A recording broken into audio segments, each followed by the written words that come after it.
Alright, there's still some things in some recent stuff that Shazoolo has posted, and this is also some overlap with past conversations with people and some points that are constantly asserted, but are patently false, or just simply wrong. For example, this one I'm going to address, the claim that Joseph Smith clearly plagiarized. Shazoolo, in his part 2 of his response to Jericho on LDS priesthood, he says, it's clear even to a non-scholar. And I'm going to demonstrate here why it is not so clear, even if you are a scholar, and especially if you are a scholar. Even if you're a scholar that's not a Mormon and has, no connection. Let me demonstrate something here. This is something pointed out by Hugh Nibley. Hugh Nibley brings up, this is taken from his book titled Since Cumorah, and this is found in this section on the Bible and the Book of Mormon. And he goes through and he addresses, that'd be a pretty bold-faced thing for a person that was fabricating a book to just plagiarize whole sections of the Bible and drop them in there. I mean, that would be a pretty big red light. And some people will bring up, and he uses the King James Version language of the day. I've already brought up the point of a lingua franca, of there really was no other English more suitable at the time for it to be translated into. But beyond that, getting into this and pointing out, Hugh Nibley brings up a proposition. He goes through in 1 Nephi, chapter 20 and 21, is where Isaiah 48 is quoted. Isaiah chapter 48 seems to be quoted. It's one of those places where, as Shazoolo states, is he just be plagiarized in there. And Nibley again says this would be a pretty bold-faced and could be a pretty stupid decision, especially if somebody was plagiarizing and was just putting it together to just drop this in here. But Nibley points out that if you took and you compared the King James version of the Masoretic King James version, the Septuagint, and the Book of Mormon, even if you just took the Book of Mormon and compared it to the present Isaiah, and you put red lines underneath the words that were different or changed, there wouldn't hardly be a verse throughout the whole thing that didn't have at least one red line under a word. So these aren't like just pick up and drop in, copy and paste in there. But this is what's amazing.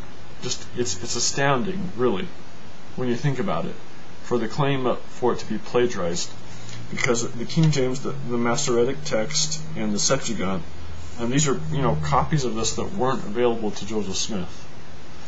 But there are several parts in here in Isaiah 48 and correspondingly to 1 Nephi 20-21. In Isaiah 48 and 49, there's several verses where if you were to do this underlining red thing, and you were to do it for all three versions, for the Book of Mormon, and then for the two versions of the Bible that have been found, and again this is tied to texts that Joseph Smith did not have access to, versions of the Bible that are older and more reliable that Joseph Smith didn't have any access to at all. The King James Masoretic and the Septuagint. And if you take Isaiah 48:1, Isaiah 48:14, Isaiah 49:1, and Isaiah 49:13, each one of those verses between the King James and the Septuagint have very little in common.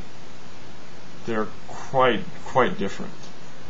Yet these are the only three ones that have in the Book of Mormon almost everything different. But the interesting thing about this is that the Book of Mormon and the Septuagint and the King James Masoretic text, again the Septuagint and the King James Masoretic text source, whatever, none of these, just as the King James and the Septuagint don't have anything in common, the Book of Mormon doesn't have anything in common with these three, so they're all three different from each other on each of these verses, and it's specific to these verses where the massive discrepancies occur. Because if you're looking at just the King James and the Septuagint, they have about the same amount of difference between them in the other verses as the Book of Mormon does with them. But yet you get to these verses and it lines up.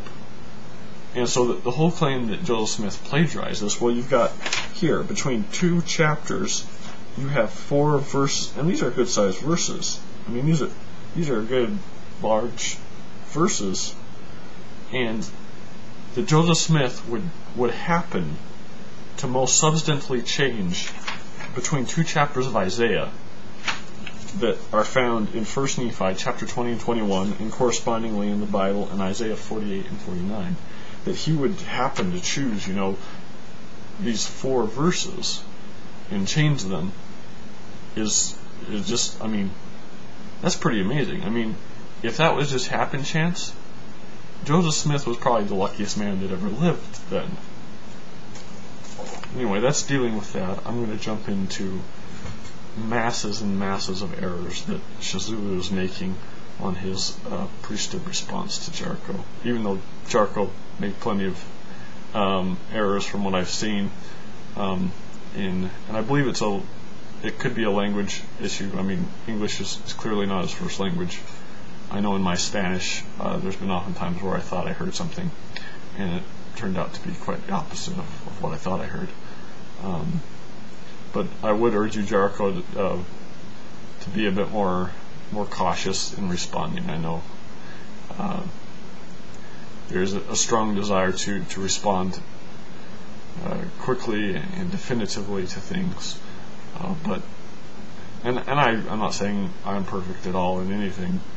I've screwed up plenty of times, but I just think it's important on all sides that when we do this, that we make sure that we're actually responding to what was said and not what we thought was said, and going over and listening to things again or reading things again. Anyway, thanks.